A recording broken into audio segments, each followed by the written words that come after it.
आज हम एक बहुत ही दिलचस्प दौर की बात करते हैं। सोचिए, एक ऐसा समय जब भारत का कोई एक नक्शा नहीं था, बल्कि 16 शक्तिशाली राज्य थे और सब के सब मतलब एक दूसरे से लड़ रहे थे। बिल्कुल, छठी शताब्दी ईसा पूर्व। तो सवाल ये है कि उस प्राचीन गेम ऑफ थ्रोन्स में आखिर ऐसा क्या हुआ कि उनमें से सिर्फ एक, मगध, ही सबसे ताकतवर बनकर उभरा। ये बहुत ही महत्वपूर्ण सवाल है, क्योंकि ये दौर जिसे हम 16 महाजनपदों का युग कहते हैं, ये जबरदस्त उथल-पुथल का था। मगध, कौशल, वत्स, अवंती, ये कुछ बड़े नाम थे ना? जी, ये उस समय के सुपर पावर्स थे।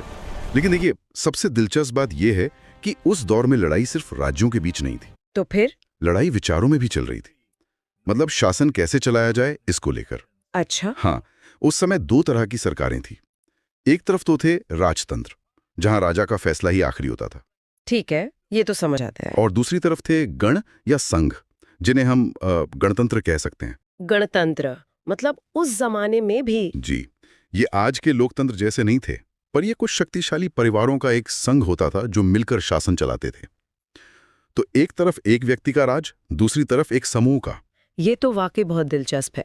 तो जब राजनीति में इतनी उथल-पुथल थी, तो समाज पर भी इसका असर तो पड़ा ही होगा। लाजमी है। जब पुरानी व्यवस्थाएं टूट रही थी, लगातार युद्ध हो रहे थे, तो लोग जीवन के अर्थ को लेकर नए सवाल कर रहे थे।